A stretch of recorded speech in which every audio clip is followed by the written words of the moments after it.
लो चारों धाम, दर्शन कर लो चारों धाम। मधुबन में आए भगवान, मधुबन में आए भगवान, दर्शन कर लो चारों धाम, दर्शन कर लो चारों धाम।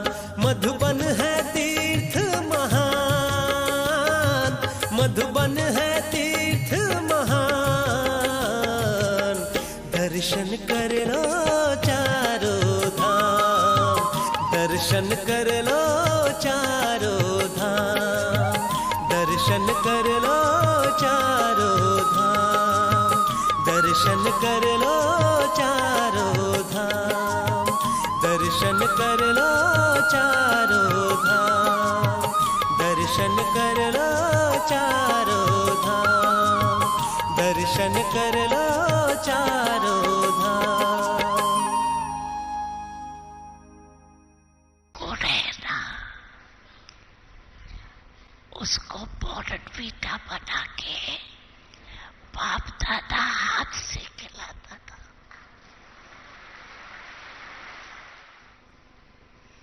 बोर्नवीटा बनाने आता है? नहीं आता। कैसी भी हालत हो, ये गुड़ सब्जी नहीं हो, दाल नहीं हो, ये बोर्नवीटा बहुत सुख देता है। बनाने सीख जाओ, सभी यहाँ सीख के जाना।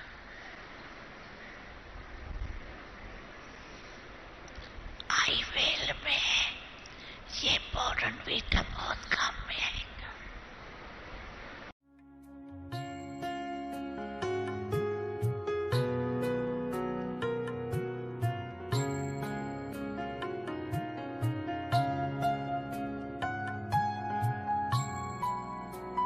आज हम आए हैं पांडव भवन में, टोली डिपार्टमेंट में, टोली किचन में, और आज हमारे साथ में जीतू भाई हैं और वो हमको सिखाएंगे कि बोर्नवीटा कैसे बनाया जाता है। ओम शांति। जब बाबा ने कुछ दिन पूर्व मुरली में बताया कि सबको बोर्नवीटा बनाना सीखना चाहिए, तो आज हम बोर्नवीटा बना रहे हैं। ये है बोर्नवीटा, जो बाबा कहते हैं कि ये बोर्नवीटा आईवेल के समय सबको काम आएगा। हर किसी बच्चे को ये सीख के रखना चाहिए। बोर्नवीटा इसे पीस के स्वरूप में होता है। सामान्यतः लोग समझते हैं कि बाबा ने बोर्नवीटा जो बोला, जैसे बोर्नवीटा पाउडर होती है वैसे कोई पाउडर होगी जो हम दूध में डाल के या कि ऐसे पानी के साथ पी सकते हैं। लेकिन बाबा ने ये बोर्नवीटा सिखाया, एक गुड़ का बनता है। जब बेकरी पार्ट था उस समय बाबा ने खास इस टोली की इन्वेंशन की और बच्चों को बड़े प्यार से सिखाया। केवल गुड़ और पानी और कुछ छोटी छोटी चीजें डाल के हम घर में आराम से इसको बना सकते हैं। और जैसे बारिश के दिनों में बोर्नवीटा होता है ना, बॉटल में जम जाता है, तो उस प्रकार की टेस्ट आती है। तो बाबा ने सभी बच्चों को प्यार से खिलाया।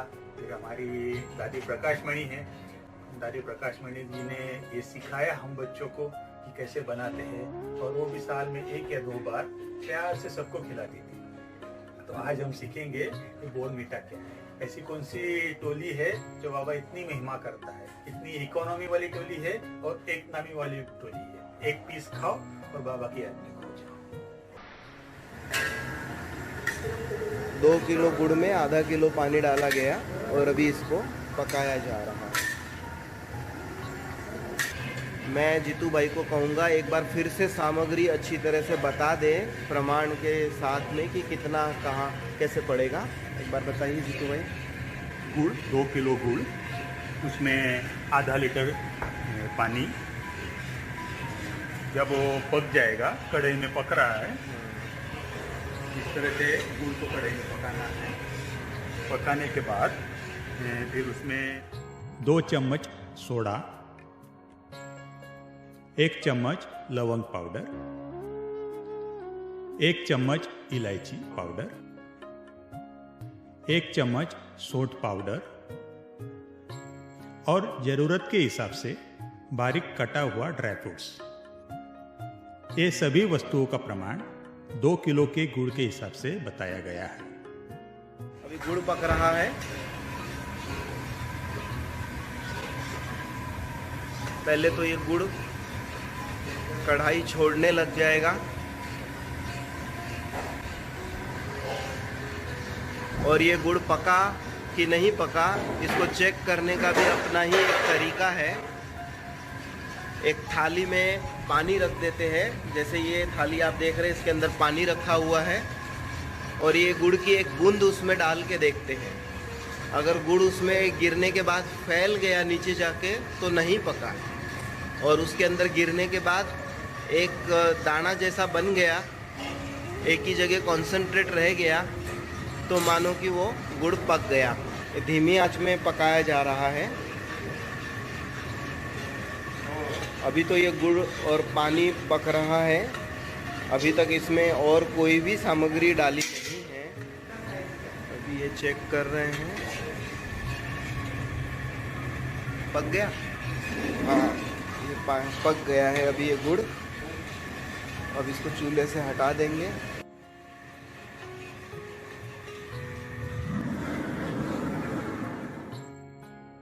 अभी इसके अंदर 2 चम्मच सोडा, 1 चम्मच इलायची, 1 चम्मच सौंठ पाउडर, 1 चम्मच लवंग पाउडर और ज़रूरत के हिसाब से बारीक कटा हुआ ड्राई फ्रूट्स, ये चीज़ें में डालकर मिलाएं। ये सभी वस्तुओं का प्रमाण 2 किलो के गुड़ के हिसाब से बताया गया है, जिससे लगभग 150 पीस टोली बनेगी। कलर भी देखो सुंदर हो रहा है। अभी अच्छे से मिक्स करके ट्रे में एक ही जगह पर डालेंगे, जिस ट्रे को पहले से ही घी लगाकर रखा हुआ है।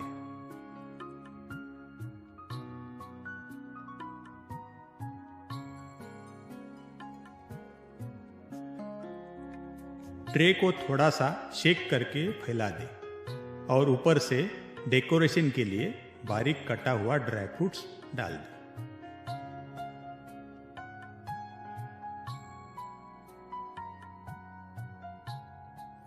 अभी बोर्नविटा लगभग तैयार है। थोड़ा ठंडा होने पर चाकू से निशान बनाए, फिर पूर्ण ठंडा होने पर हाथ से टुकड़े करें। देखो बोर्नविटा एकदम तैयार है। अभी हम बाबा को भोग लगाकर इसे स्वीकार कर सकते हैं।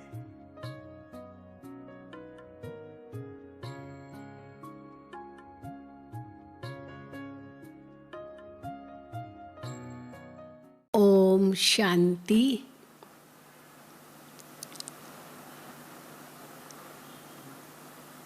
बाप दादा की अति लाडली, अति प्यारी ब्राह्मण कुल भूषणों की अति स्नेही साधना बहन और आपके सारे साथी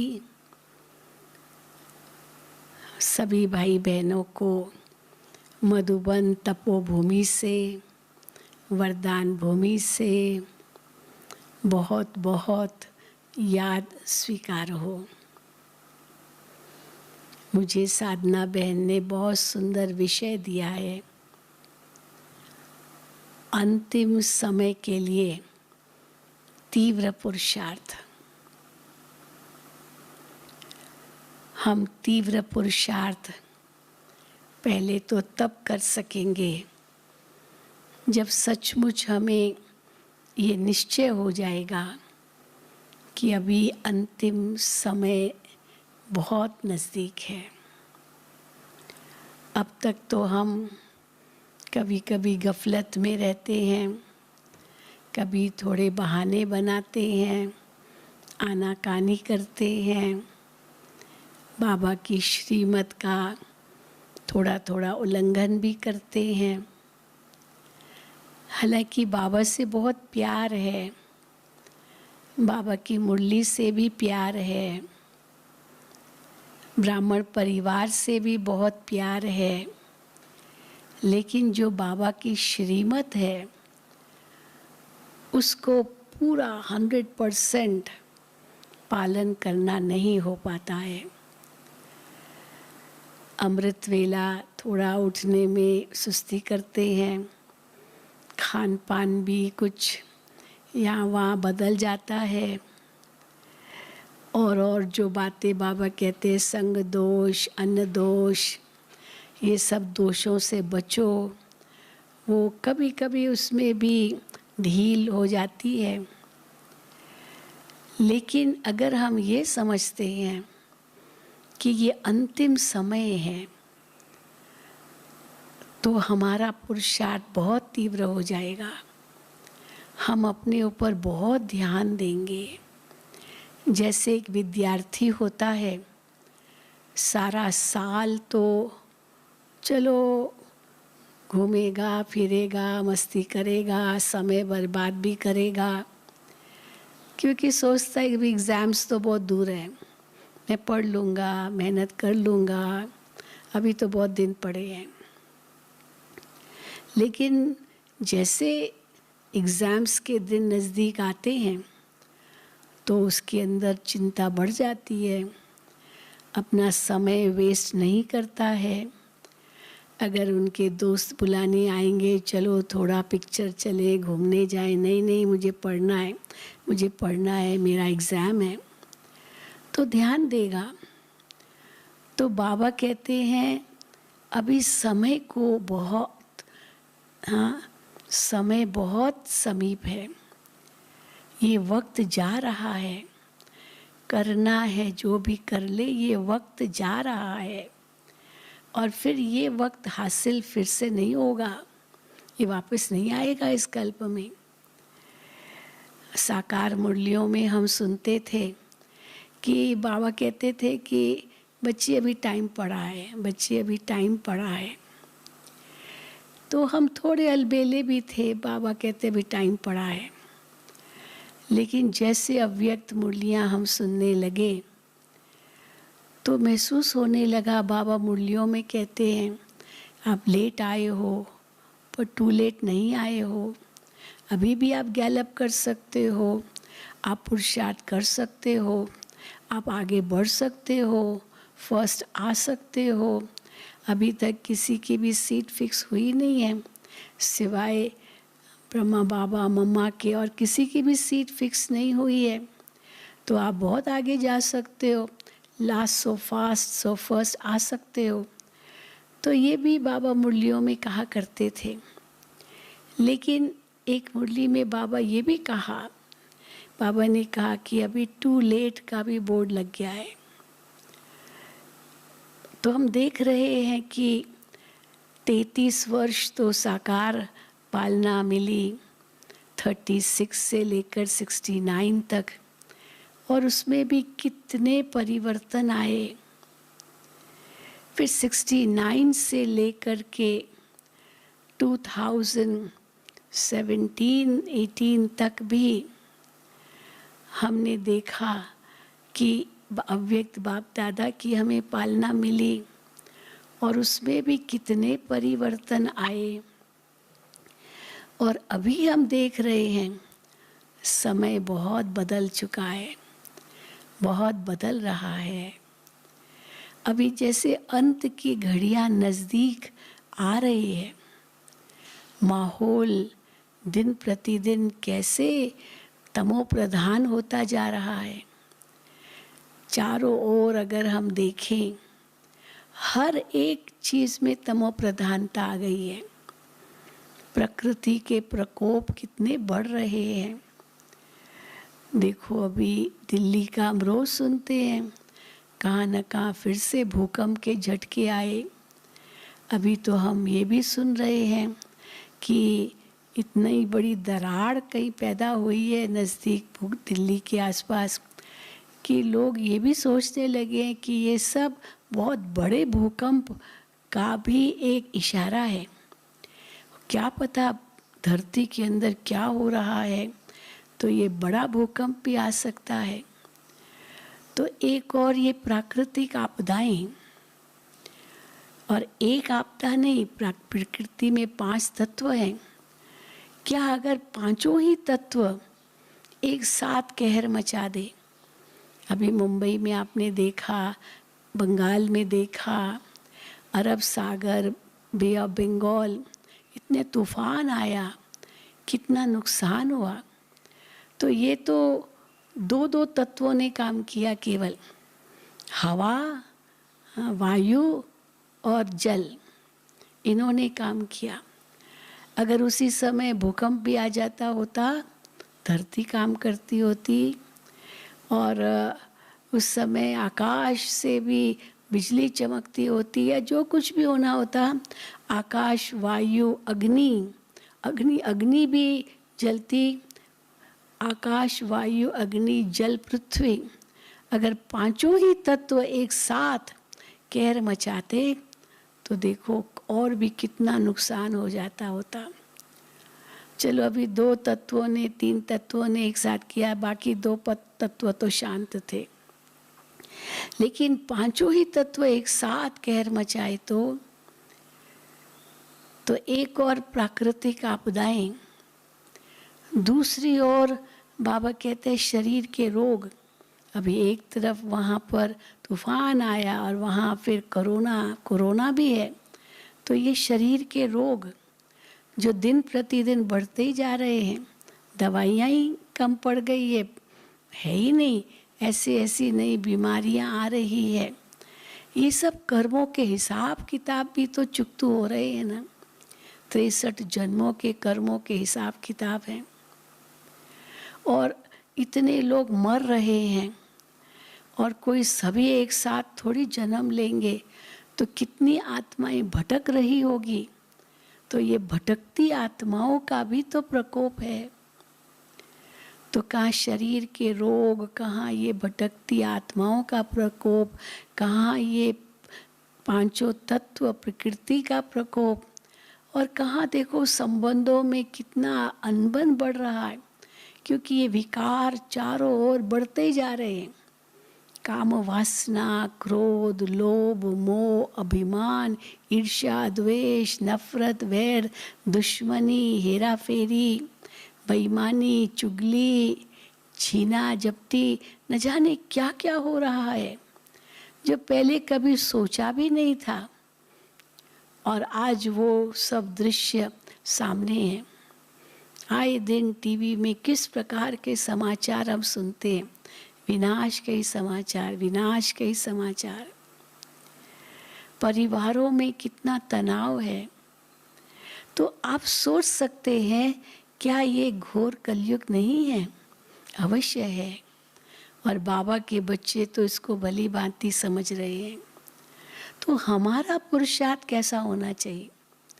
हर मुरली में बाबा हमको तीव्र पुरुषार्थ करने के लिए कितनी प्रेरणाएं देते हैं।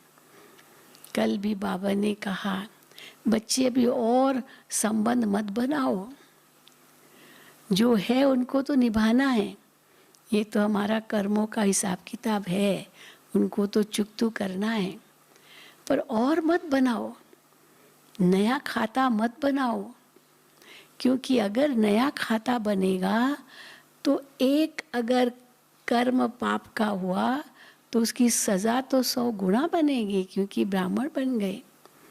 लौकिक में अज्ञान काल में थे तो एक पाप की 1 गुना सज़ा, पर ब्राह्मण बनने के बाद जबकि हमें ज्ञान है, समझ है, इतनी पराकाष्ठा हो गई है हर बात की, तो ऐसे समय पर अगर हम कोई गलत काम करते हैं तो उसकी सज़ा तो 100 गुना है। फिर अगर श्रीमत के विरुद्ध जाते हैं तो उसकी सज़ा तो और भी अधिक है। इसलिए तीव्र पुरुषार्थ का मतलब है कि हम अपने जो पुराने संस्कार हैं, पुरानी आदतें हैं, पुराना व्यवहार है, पुराने बोल हैं, पुरानी सोच है, पुरानी वृत्तियां हैं, भावनाएं हैं, उन सब में परिवर्तन। वैसे भी हम देख रहे हैं समय परिवर्तनशील है, समय किसके लिए रुकता नहीं है, पल पल बदल रहा है। तो हम कितना बदले हैं अपने आप में देखें। क्या कल से आज हमारी ज़्यादा उन्नति हुई है या अवनति हुई है?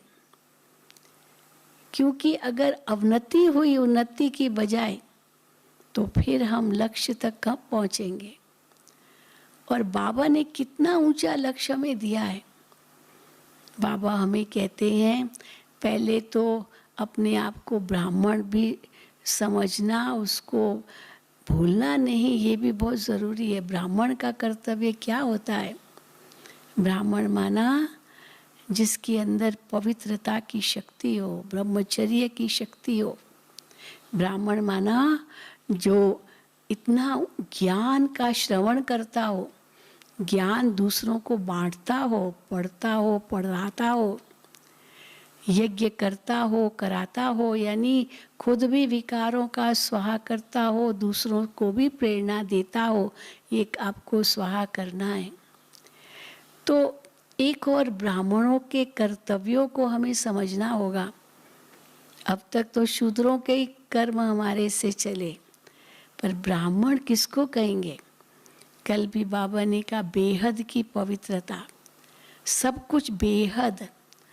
अब तक तो था सब हद में था, और हद में रहना माना तू मैं तेरा मेरा, इसी में फंसे रहे।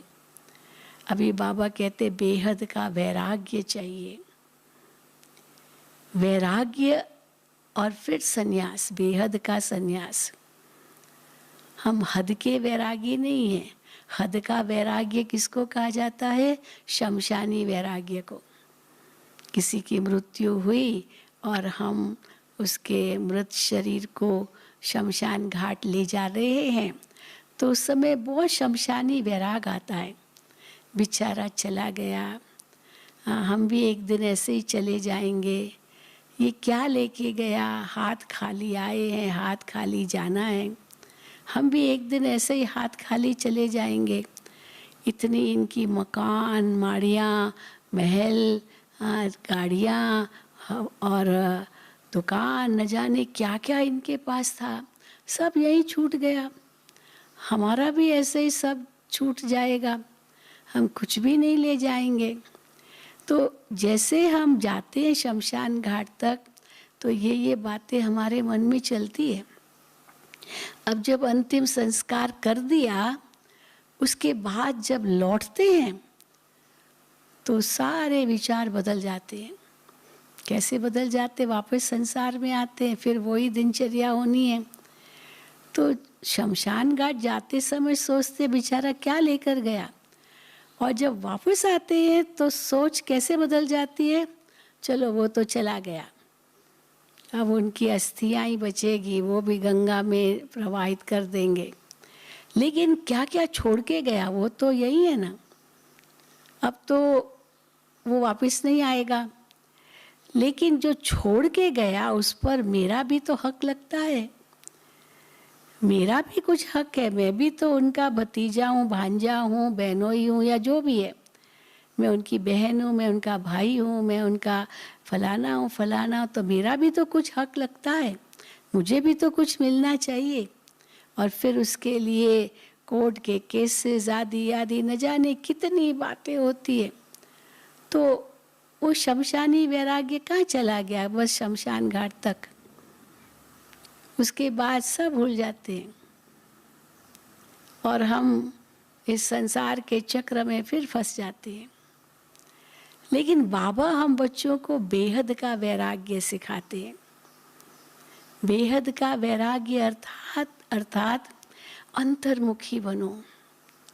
कोई भी बात सामने आए, बहुत ज़्यादा उस पर सोचो नहीं, क्या होगा, कैसे होगा, होगा नहीं होगा, क्या मतलब, क्या, क्यों, कहाँ, कौन, कैसे, उसमें हम कितने उलझ जाते हैं, अपने आप को इतना दुखी कर देते हैं, परेशान कर देते हैं।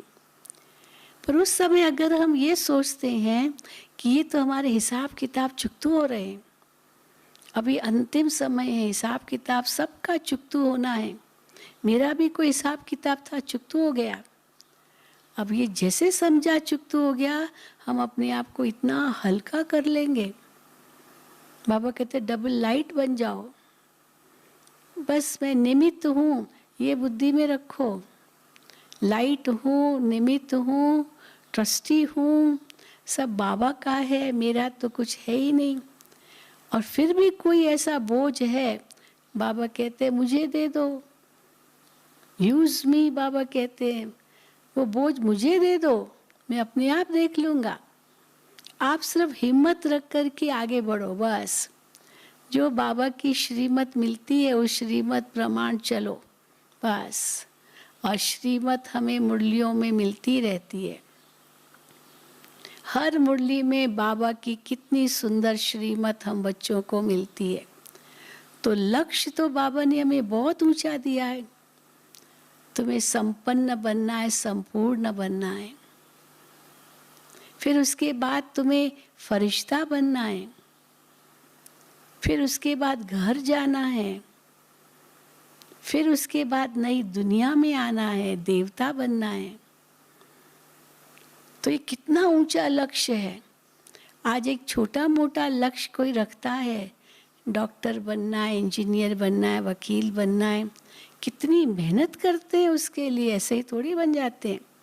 आईएएस ऑफिसर बनना है, बहुत बड़ी पोस्ट है, दिन रात मेहनत करते हैं। तो हम क्या कर रहे हैं, और उसमें भी समय कितना कम रह गया है। तो एक और विकारों की आग बढ़ती जा रही है, दूसरी ओर बमों की आग वो भी बढ़ती जा रही है। क्रोध की आग, ईर्ष्या की आग, नफरत की आग, ये सब आग है। ये सब आग दुनिया को जला रही है। अब कितना समय और इस आग में हमें जलना होगा। और उसके लिए बाबा कहते तुम तो नई दुनिया की स्थापना कर रहे हो। वो जो हो रहा है उसमें आपको दुखी नहीं होना है, वो तो होगा, क्योंकि ऐसे ही उसका अंत आना है। लेकिन आप तो बहुत बड़े कार्य के लिए निमित्त हो। आप तो एक नई दुनिया की स्थापना कर रहे हो, स्वर्ग स्थापन कर रहे हो, जिसके लिए बाबा कहते मैं अकेला नहीं कर सकता हूँ, तुम बच्चों का मुझे साथ चाहिए। तुम्हारा तन मन धन समय श्वास संकल्प शक्ति मन वचन कर्म ये सब बाबा के कार्य में सहयोगी बने। अब उसके लिए बाबा ने हम बच्चों को इतना पुरुषार्थ कराया है। तो हम हमेशा सोचें कि हमको दूसरे से कंपटीशन नहीं करनी है, दूसरे से कंपैरिजन भी नहीं करना है, भेंट भी नहीं करनी है, चटाबेटी भी नहीं है, क्योंकि हर आत्मा का अपना अपना पार्ट है। एक का पार्ट मिले न दूसरे से। ड्रामा का इतना ऊंचा ज्ञान बाबा ने हमें दिया है।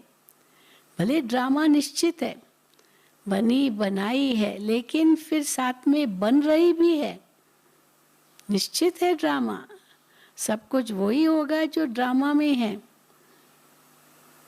लेकिन बाबा कहते पुरुषार्थ और प्रारब्ध में फिर भी पुरुषार्थ को आगे रखेंगे, पहले रखेंगे, क्योंकि पुरुषार्थ के बिना तो प्रारब्ध बन ही नहीं सकती। इसीलिए प्रारब्ध जो प्राप्ति है या जो भाग्य है वो तो बाद में, पहले पुरुषार्थ है। इसलिए पुरुषार्थ को आगे रखना ही पड़ेगा। ऐसे नहीं जो ड्रामा में होगा, जो ड्रामा में होगा नहीं। हम बना रहे हैं ड्रामा, है बना बनाया, लेकिन बनी बनाई बन रही, अभी बन भी रही है, क्योंकि पता तो है नहीं ना। इसलिए क्यों नहीं जो बाबा ने हमें इतना ऊंचा लक्ष्य दिया है हम उस पर खरे उतरें। तो कैसे हम ये कर सकेंगे जो बाबा की हर श्रीमत का पालन करेंगे। इतनी बेहद की पवित्रता चाहिए। बाबा कई बार कहते इतनी पवित्रता हो जो स्वप्न में भी अपवित्रता न हो, इसको कहेंगे सच्ची पवित्रता। केवल कर्म में बाह्य रूप से ब्रह्मचर्य पालन करना इतना ही सब कुछ नहीं है। ब्रह्मा जैसा आचरण चाहिए, तब कहेंगे सच्चा ब्रह्माचार्य है।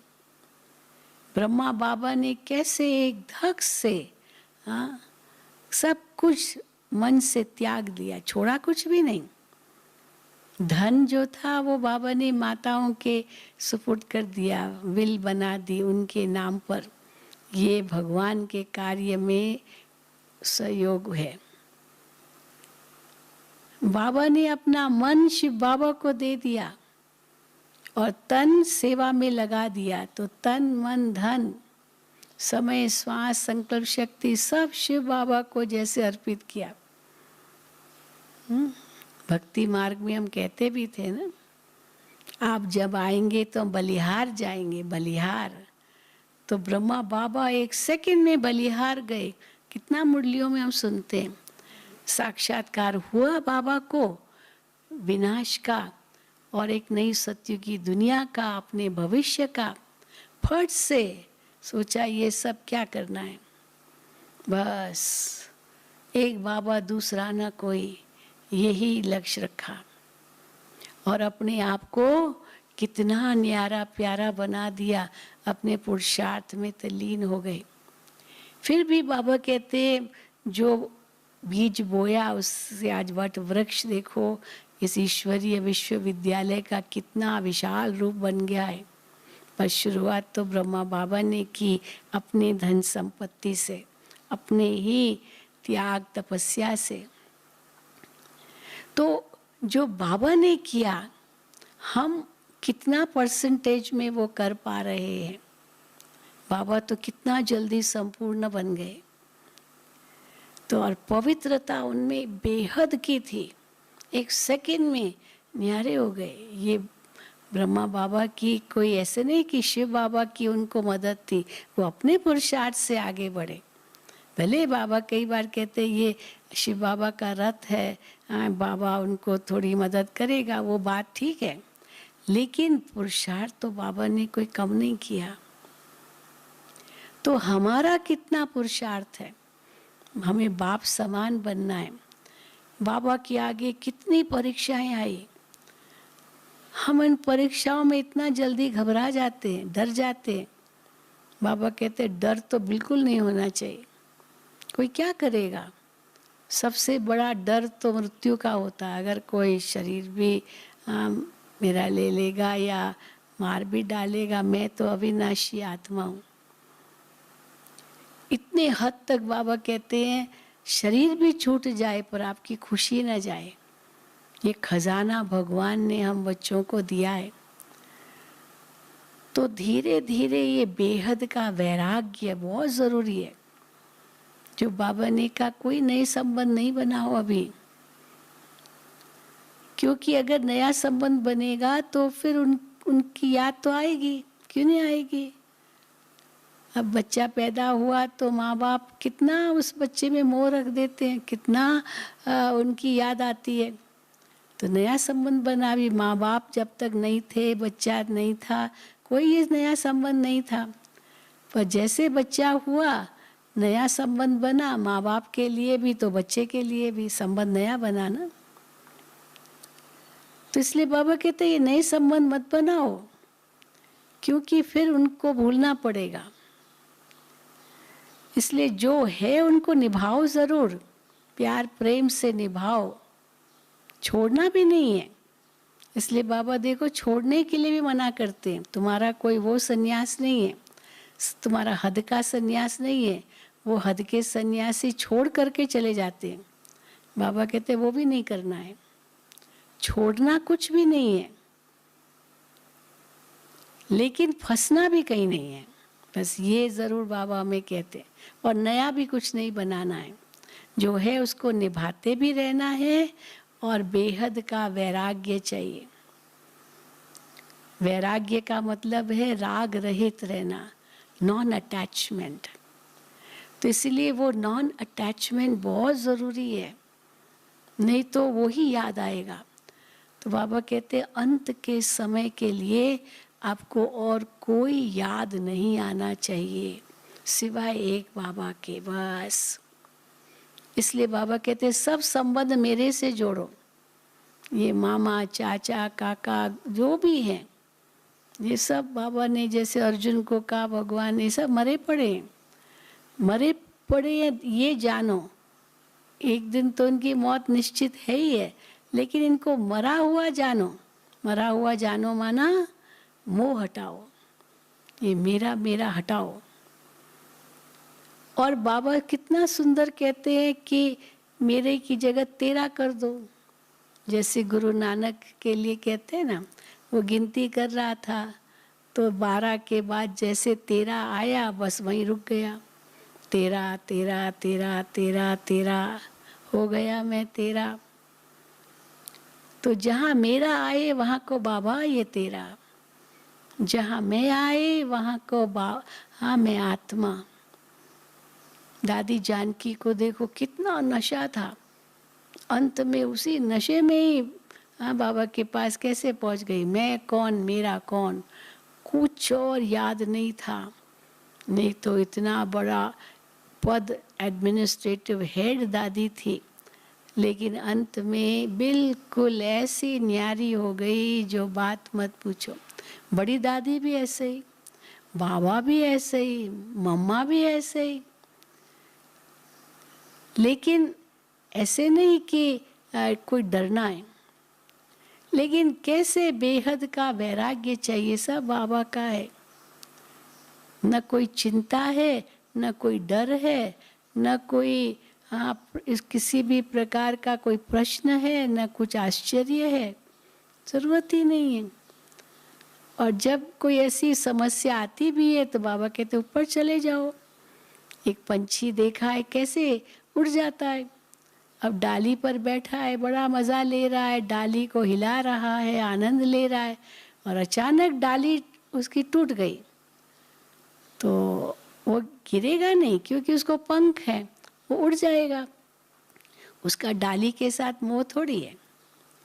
आत्मा का भी इस शरीर के साथ जब तक हिसाब किताब है तब तक शरीर में है, और हिसाब किताब पूरा हुआ शरीर से तो उड़ जाएगी। तो मैं तो हूँ ही उड़ता पंछी।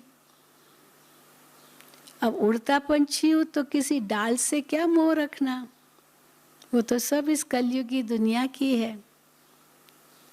लेकिन हाँ, व्यवहार भी करना है, कारोबार में भी आना है। ब्रह्मा बाबा कोई नहीं आए क्या कारोबार में?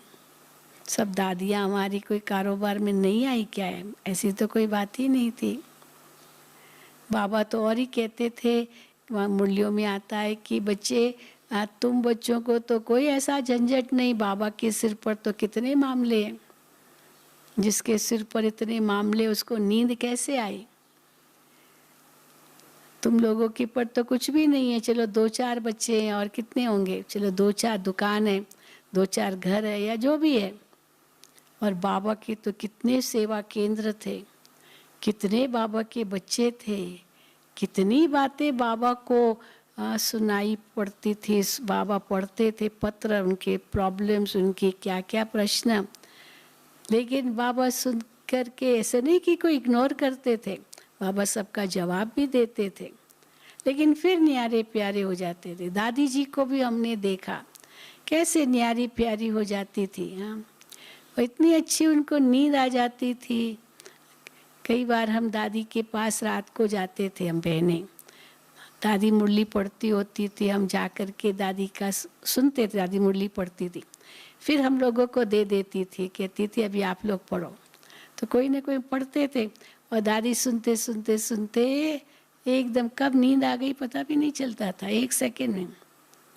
कई लोग दादी से पूछते थे, दादी आपको नींद आती है? दादी कहती थी क्यों नहीं, मैं थोड़ी कुछ करती हूँ, ये तो सब बाबा करन करावन हार करा रहा है। मेरी डोरी तेरे हाथ, कहते हैं ना, तो बाबा के हाथ में हमारी डोरी है, बाबा जाने, जिम्मेदारी बाबा को है हमारी, हम तो ट्रस्टी है। तो इसलिए जब ये हमारी धारणा पक्की होती जाएंगी तब हम न्यारे हो सकेंगे। तो हमारा ये बेहद का वैराग्य है, बेहद का सन्यास है। ये जो और सन्यासी है, वैरागी है, उनकी तरह नहीं है। इसलिए बाबा कहते भले रंगीन कपड़े भी पहनो ना, मना थोड़ी है, परंतु देखो ड्रामा अनुसार समय बदल रहा है, अभी सब कुछ वैसे ही बदल रहा है। अभी कहेंगे हैंडशेक भी मत करो, एक दो के नज़दीक भी मत आओ, हाँ, डिस्टेंस बना के रखो, दूरी रखो, ये करो वो करो, कितना कहते हैं। तो वैसे ही स्थूल रूप में करना पड़ता है। तो क्यों ना हम सहज ही न्यारे बन जाएं और अपना समय, श्वास, संकल्प शक्ति सफल करें। एक घड़ी भी हमारी व्यर्थ न जाए, एक श्वास भी हमारा व्यर्थ न जाए, एक संकल्प भी हमारा व्यर्थ न जाए। पर ये तब होगा जब इतना ही अंदर में निश्चय होगा, इतना ही लक्ष्य हमारे आगे वहाँ प्रबल होगा। हमें संपन्न बनना है, संपूर्ण बनना है। ऐसे नहीं कि कोई हमारे पाप कर्म रह जाए और उसके लिए हमको सज़ा खानी पड़े। हमको पास विद ऑनर बनना है। ये धुन चढ़ी रहे, कोई भी कमी न रहे मेरे अंदर, कोई अवगुण न रहे मेरे अंदर। भले लोग कुछ भी कहें, लेकिन मुझे अपना भविष्य सफल करना है। तो भविष्य कैसे हमारा उज्जवल बनेगा? क्योंकि वही हमारे साथ चलेगा। जो कर्म हमने किए वही आत्मा के साथ जाएंगे और तो कुछ नहीं जाएगा। तो कर्मों को सफल करना है, चरित्र को ऊंच बनाना है। इसलिए कहते हैं धन गया कुछ नहीं गया, हाँ स्वास्थ्य गया कुछ गया। क्योंकि स्वास्थ्य अगर बिगड़ा तो एक बार बिगड़ा तो ये स्वास्थ्य इतना जल्दी वापस नहीं हाथ में आता है। तो बहुत ध्यान रखना है, पर मोह नहीं रखना है। शरीर से मोह नहीं होना चाहिए। जो सारा दिन बस शरीर का ही ध्यान रखे, शरीर के बारे में सोचे, ना ना, एक सेकंड में न्यारे भी हो जाना है। और धन की बात जहाँ है, बाबा कहते हैं धन तो हाथों की मैल है। अगर चलो थोड़ा घाटा भी पड़ा कोई बात नहीं, फिर आ जाएगा। अभी भी तो कितना चारों ओर प्रॉब्लम तो है ना, धन की भी समस्या है, इकोनॉमी बहुत डाउन जा रही है, लेकिन होप तो है ना, एक आशा की किरण है, वापस आएगा। इसमें क्या है, कौन सी बड़ी बात है, हो जाएगा। लेकिन स्वास्थ्य ज्यादा कीमती है, यही तो कहते हैं। जान है तो जहान है, तो जान भी चाहिए तो जहान भी चाहिए। दुनिया तो खत्म होनी नहीं है, पर ये शरीर बहुत वैल्यूएबल है। चिंताओं से ग्रसित रहेंगे तो हम अपने शरीर पर ही उसका उल्टा प्रभाव डाल रहे हैं। हार्ट अटैक, लकवा, ये जो ब्लड प्रेशर, शुगर, इनका 90% कारण तो टेंशन है। लेकिन बाबा ने जो हमें ज्ञान दिया है उससे तो टेंशन खत्म हो जाना चाहिए। ड्रामा कल्याणकारी, हर वक्त कुछ भी हो जाए ड्रामा कल्याणकारी है, नथिंग न्यू, सब एक्यूरेट है। ये राज है जो हम नहीं जानते, लेकिन आगे चल कर के बहुत ये राज खुलेंगे। इसके पीछे क्या कल्याण था वो बाद में पता चलेगा। इसलिए अभी सोचने की दरकारी नहीं है। साक्षी दृष्टा होकर के हमें हर कार्य देखना है, हर सीन देखना है, साइड सीन समझ करके उसको पार करना है, पकड़ के नहीं रखना है। बाबा कई बार मुरली में कहते हैं कोई भी बात हो गई हम उसको बीच मन में दोहराते रहते, क्यों हुआ, क्या हुआ, कैसे हुआ। बात तो चली गई, वो वापस नहीं आती है, लेकिन हम उसको पकड़ के रख देते हैं। तो कितना समय, श्वास, संकल्प शक्ति को व्यर्थ गंवा रहे हैं। तो धन तो हाथों की मैल है, कोई बात नहीं, हम पैर उतना ही पसारेंगे जितनी चद्दर है।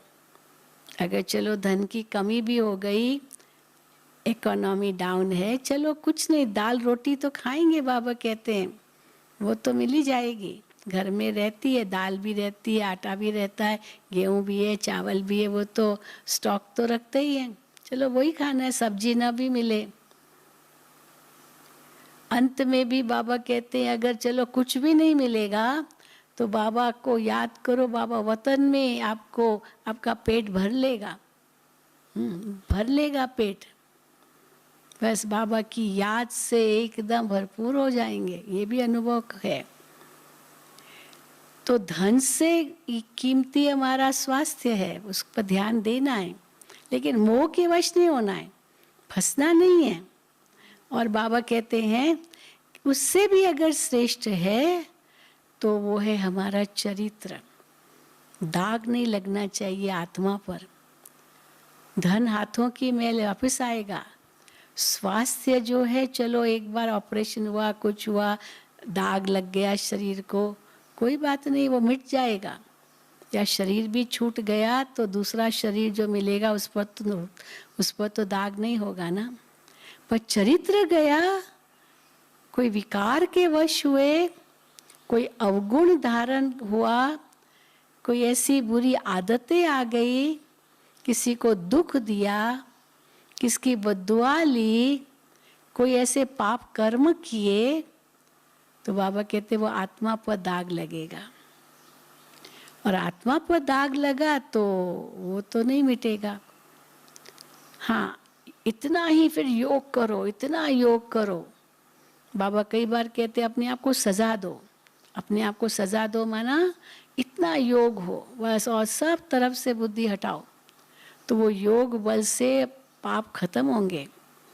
वो सजा की बजाय योग बल श्रेष्ठ है, उससे पाप खत्म होंगे, नहीं तो सजा खानी पड़ेगी।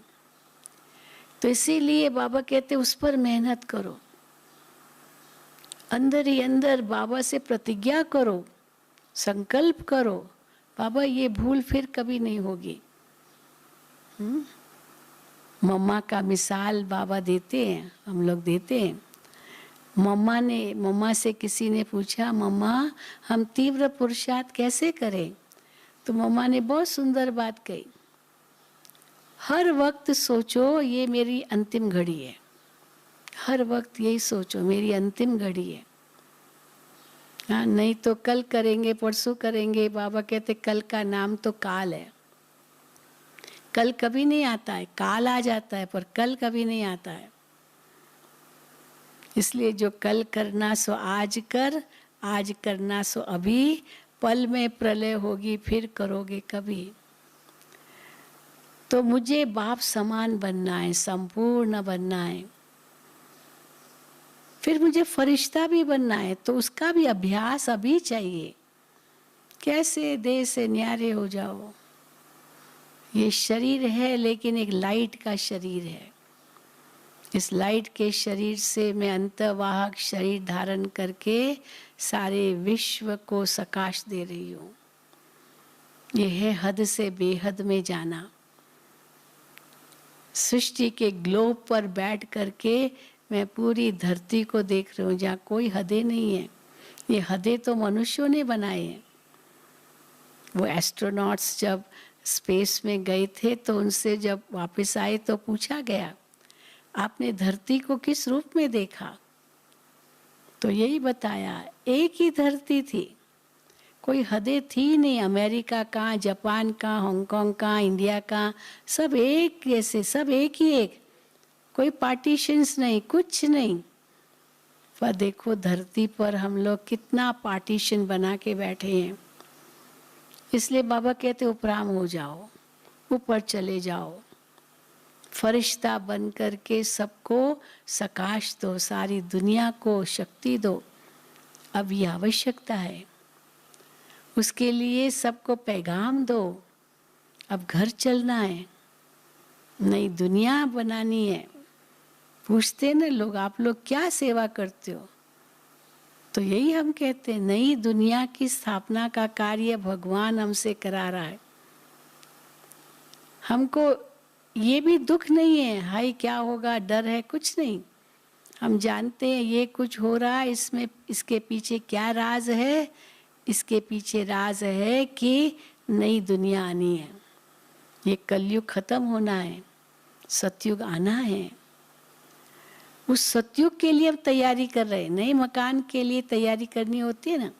अब मकान पुराना है तो नया मकान बन रहा है, तो पुराने मकान से बाबा कहते अपने आप दिल हट जाती है। नए मकान में ये करेंगे, वो करेंगे, वो करेंगे, यही बुद्धि में आता है। पुराने मकान को क्या सजाना, पुराने मकान को क्या सुंदर बनाना। तो ऑटोमेटिकली बुद्धि हट जाती है।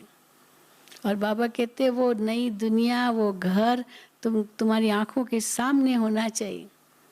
उस दिन भी बाबा ने बताया कि कैसे वो सतयुगी दुनिया तुम्हारी आंखों के सामने होना चाहिए। बाबा ने क्या मिसाल दिया, जैसे कोई पहले ज़माने में जाते थे, विदेश जाते थे तो समुद्र से जाते थे, पानी के जहाज से जाते थे, ये हवाई जहाज तो थे नहीं। तो बाबा ने मिसाल दिया सिंध वर्कियों का।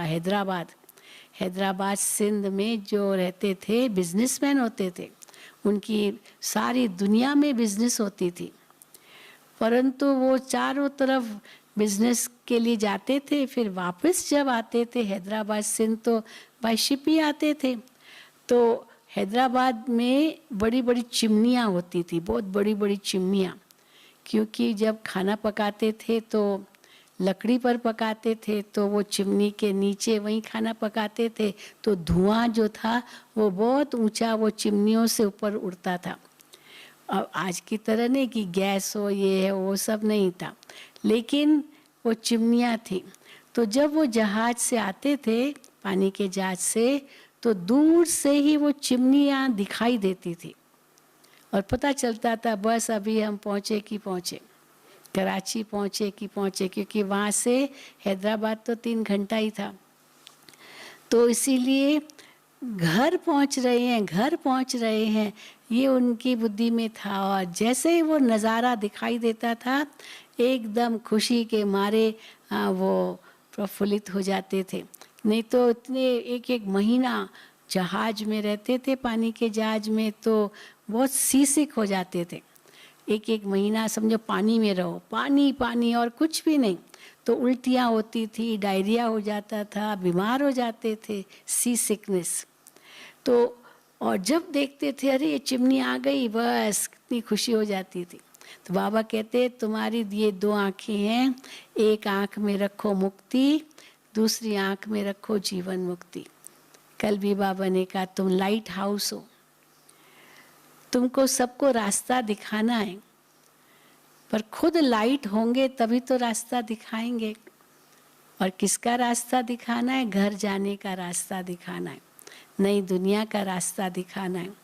नई दुनिया में क्या क्या होगा, बाबा कहते वो नज़ारे आप देखते रहो, कैसे देवताएं चलेंगे, कैसे होगा। बाबा यहाँ तक कहते जैसे शुरू में भट्ठी जब बनी यज्ञ की शुरुआत में, सब साक्षात्कार में जाते थे, साक्षात्कार बहुत होते थे। बाबा ने कल भी कहा 2 बहनें आपस में बैठती थी, चलो हम लोग सैर पर चलते हैं। और कहाँ सैर पर जाते हैं? साक्षात्कार की सैर पर। दोनों एक दो को दृष्टि देते थे और दोनों उड़ जाते थे और सतयुग में पहुंच जाते थे, स्वर्ग में पहुंच जाते थे, रास कर रहे हैं ये अनुभव करते थे, चलो सैर पर। तो सैर कहाँ? बाहर तो जाते नहीं थे। जैसे अभी भी देखो कोरोना के समय बाहर कहाँ जा रहे हैं, घर में हैं। लेकिन मन से तो हम कहीं भी पहुंच सकते हैं। तो उस समय भी कहीं बाहर नहीं जाते थे, क्योंकि 14 साल की भट्ठी थी।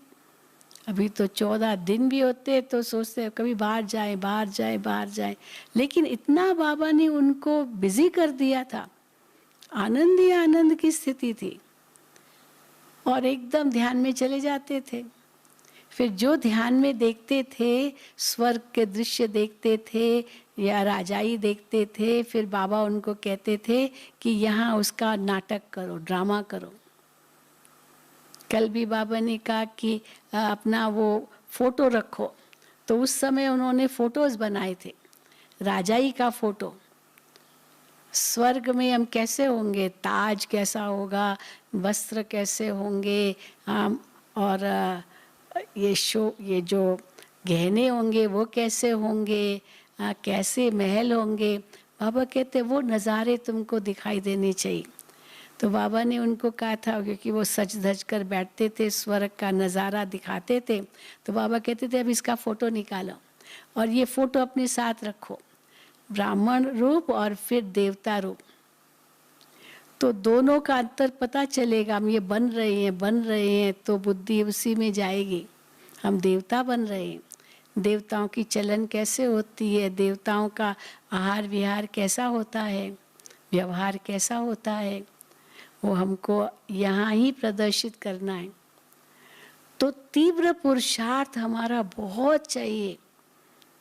जैसे ही थोड़ा सा मन यहाँ वहाँ भटके, उस समय फिर से याद करो। बाबा कहते हैं मुझे याद करो, मैं कौन, मेरा कौन, मुझे क्या करना है। वो फरिश्ता स्वरूप याद आ जाए, मैं तो फरिश्ता हूँ। ब्रह्मा बाबा को कितना याद था अपना फरिश्ता स्वरूप। गुलजार दादी ने जो पहला सूक्ष्म वतन का साक्षात्कार किया, उसमें ब्रह्मा बाबा का फरिश्ता स्वरूप देखा और बाबा को आके बताया, बाबा सूक्ष्म वतन में आपका फरिश्ता स्वरूप है, आप संपूर्ण बन करके ये फरिश्ता बनेंगे, लाइट का आकार का शरीर। तो बाबा को इतना नशा चढ़ गया, मैं फरिश्ता बनूंगा। तो इतना धीरे धीरे देश से न्यारे होते गए और अपना पुरुषार्थ अंदर ही अंदर बढ़ाते गए। फिर कभी कभी बाबा गुलजार दादी को कहते थे, जाओ देखो वतन में मेरा वो जो संपूर्ण फरिश्ता स्वरूप है और जो मेरा अभी का पुरुषार्थी स्वरूप है, उसमें कितना अंतर है। तो दादी जी बताते थे कि बाबा आप नज़दीक आ रहे हो। तो हम भी कितना नज़दीक है उस अपने फरिश्ता स्वरूप से, ये हमको देखना है। इसलिए बाबा कहते हैं ये देह अभिमान को त्यागो, इन विकारों को जीतो, नष्टो मोहा बनो, पर छोड़ो कुछ भी नहीं। अब कई समझते हैं कि यही तो मुश्किल है, छोड़ के बैठ जाएं, हाँ न देखेंगे न याद आएगा, लेकिन ऐसी बात नहीं है। दूरबाज खुशबाज यही सोचता है, ऐसी बात नहीं है कि याद नहीं आएगा, ज़रूर याद आएगा, क्योंकि हिसाब किताब तो है ना।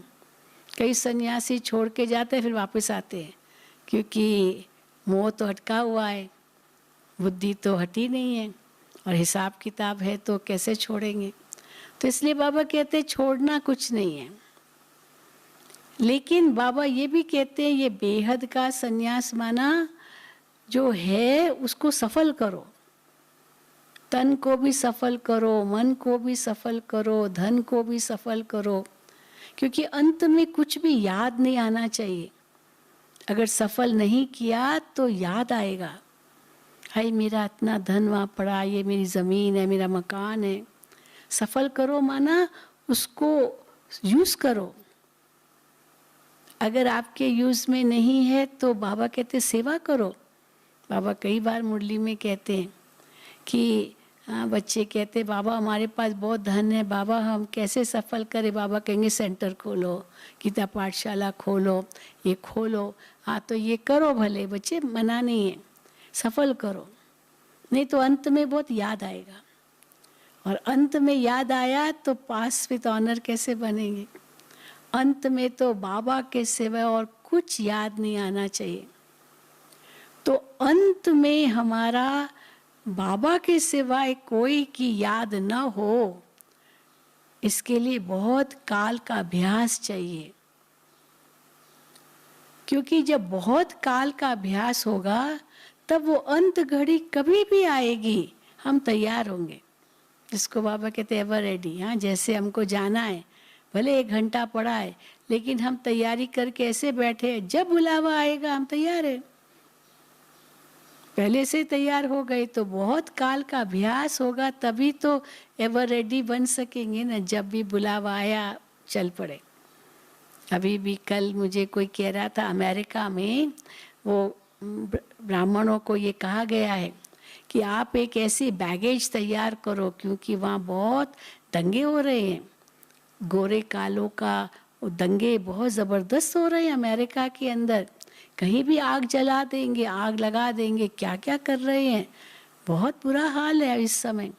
तो ब्राह्मणों को ये कहा गया कि आप अपना एक ऐसा बैग तैयार करके रखो जिसमें आपके जो डॉक्यूमेंट्स है, वो बहुत ज़रूरी डॉक्यूमेंट्स वो आपके साथ होने चाहिए। आपका जो भी ज़रूरी काम का जो भी है वो एक बैग हो, उस समय आप नहीं सोचो मैं ये कहाँ मेरा, ये कहाँ, यहाँ, ये कहाँ है मेरा। वो ऐसा एक बैग तैयार हो आपका सदा, जो कभी भी बुलावा आए, कुछ भी हो जाए, बस वो एक बैग आपका ज़रूरी सामान का लिया, आपके जो डॉक्यूमेंट्स है या जो कुछ भी इम्पोर्टेंट चीज़ें हैं वो साथ में ही रखो एक ही जगह, और उस समय उसी को उठाया और गया। उस समय आप समेटने नहीं लग जाओ। इसलिए बहुत काल की तैयारी चाहिए, ताकि उस समय एक सेकंड में आत्मा उड़ जाए। नहीं तो कोई भी देहधारी की याद आएगी, वस्तु की याद आएगी, व्यक्ति की याद आएगी, तो वरना फेल। तो बहुत काल का अभ्यास हो तब एवर रेडी कहलाएंगे, क्योंकि अचानक होना है। अचानक ये कोई कह के नहीं आएगा। वो एग्जाम जो होते हैं वो पहले से ही मालूम होता है, इतनी तारीख को इतने समय यहाँ स्थान पर ये आपकी परीक्षा होगी, 3 घंटे की परीक्षा होगी, और क्या क्या इम्पोर्टेंट क्वेश्चंस आएंगे वो कभी कभी रिवील भी होते हैं, लेकिन फिर भी पता तो नहीं ना क्या क्वेश्चंस आएंगे, पर बाकी सब पता है, कहाँ क्या कैसे वो सब पता है, पर क्वेश्चन पेपर पता नहीं है। और यहाँ बाबा कहते हैं क्वेश्चन पेपर एक ही होगा और एक ही क्वेश्चन होगा, और वो क्वेश्चन क्या होगा वो भी आपको हाँ ना में जवाब देना है। इसलिए 1 सेकंड का वो पेपर है, हाँ ना तो 1 सेकंड का खेल है। और वो पेपर क्या होगा, हम कहाँ तक नष्टो मोहा स्मृति स्वरूप बने। 100% नष्टो मोहा, किसी भी देहधारी की याद नहीं सिवाय एक बाबा के। बाबा मैं आपके पास आ रहा हूँ, बस आत्मा उड़ता पंछी बन के उड़ जाए, कहीं भी अटकाव नहीं। दादी हमेशा कहती थी न अटकना है, न लटकना है, न मटकना है, न चटकना है। ये सब बातें आती है ना, अटकते भी हैं, चटकते भी हैं, मटकते हैं, हाँ कैसे नखरों से चलते हैं, भटकना भी नहीं है। मन एकदम स्थिर हो, एक रस हो, एकाग्र हो, एक में हो, क्योंकि एक से ही सर्व संबंध है। बाबा ने ये भी हमें बताया, एक का पाठ सदा पक्का करो। अनेकों से तो बुद्धि अभी हट गई ना, हमारा व्यभिचारी योग नहीं है, भक्ति में तो अनेकों में बुद्धि गई, अभी एक। मेरा तो एक शिव बाबा, दूसरा न कोई। बस ये हम बुद्धि में धारण करें तो हम महसूस करेंगे कि ये मन इतना शांत हो गया, इतना स्थिर हो गया, इतना एक रस हो गया, इतना शीतल हो गया, इतना शक्तिशाली हो गया। अंतर में आत्मा अति इंद्रिय सुख का अनुभव करे। बस जो है सब कल्याणकारी है, जो होगा वो भी सब कुछ अच्छा ही होगा, कल्याणकारी होगा। जो हो गया वो भी बहुत अच्छा हो गया, तो मन एकदम शांत हो जाएगा। बस ये तीव्र पुरुषार्थ हमको करना है। अब जो करेगा सो पाएगा, यही अंतमति सो गति होनी है, पर बहुत काल का पुरुषार्थ चाहिए। तो चलिए अब हम इसका अभ्यास करेंगे, और अभ्यास करते समय ऐसे अशरीरी हो जाओ, ऐसे न्यारे हो जाओ, बस एक की लगन में मग्न हो जाओ।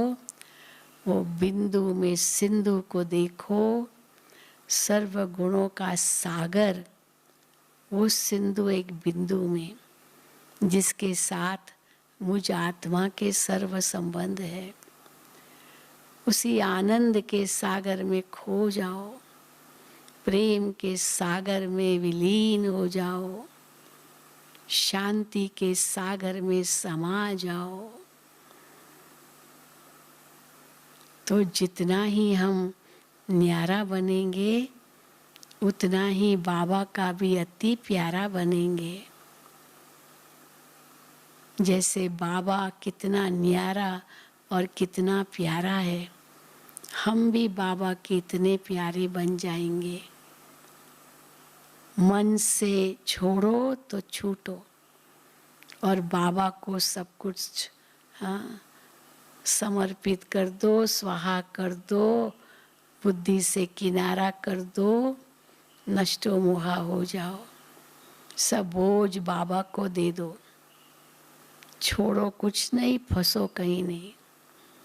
तब 1 सेकंड में न्यारे बन सकेंगे, तब विजयी बन सकेंगे, तब बाबा के गले का हार बन सकेंगे, तब बाबा की उम्मीदों को पूरा कर सकेंगे, तब सफलता के सितारे बनेंगे। तो चलिए हम इसका अभ्यास करते हैं और ऐसा अनुभव हम करें कि बस अब जा रहे हैं बाबा के पास।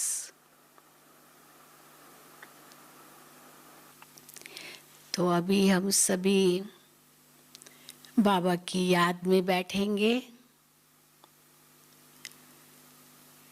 आंखें भली खुली हो, तन स्थिर हो, मन शांत हो और कछुए की तरह अपनी इंद्रियों को समेटकर आत्मिक स्थिति का अनुभव करें।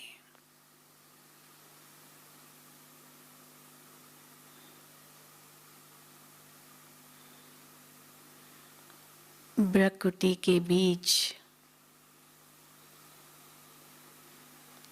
चमकता हुआ मैं अजब सितारा,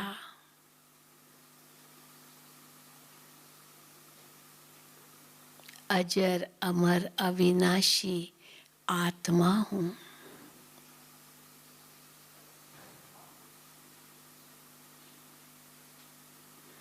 इस शरीर की इंद्रियों का मालिक हूँ।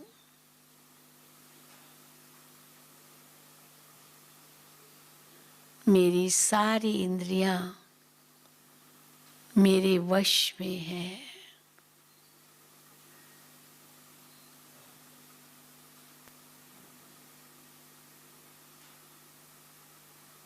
मेरा मन भी मेरे ऑर्डर में है।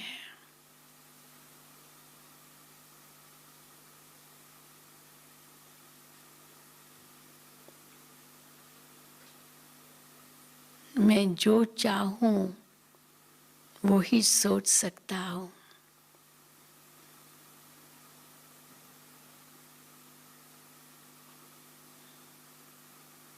मन भी मेरी एक शक्ति है, संकल्प करने की शक्ति।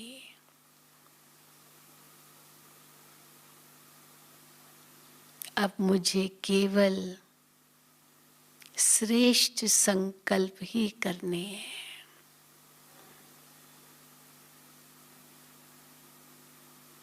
कुछ भी हो जाए,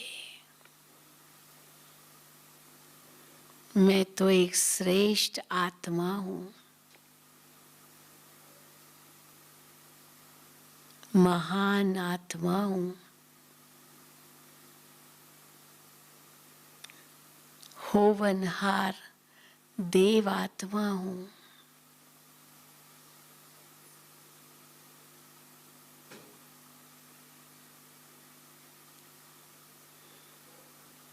इस संगम युग पर मेरा हर श्वास, हर घड़ी अमूल्य है।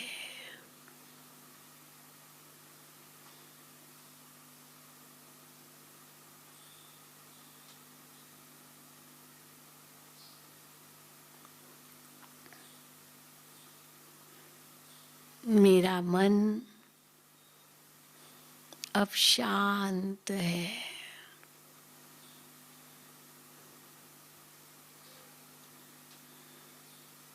मैं बाबा के साथ साथ हूँ।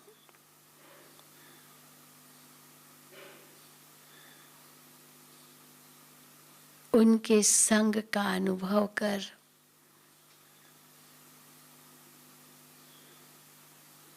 वो ही रंग मुझ पर लग रहा है।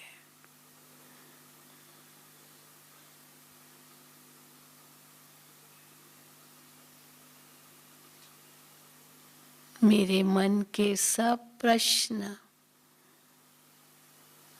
समाप्त हो गए।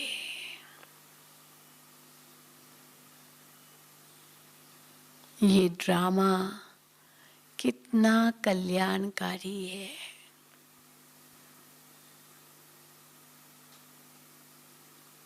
पर ये नया भी नहीं है।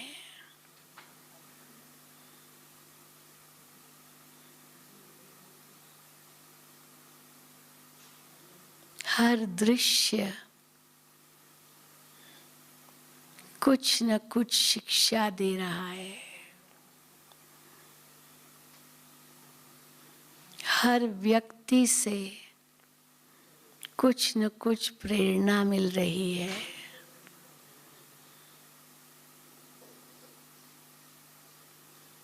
मेरा हर श्वास कीमती है।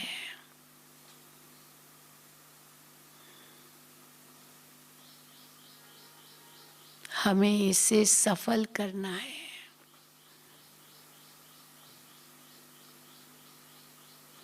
अगर कोई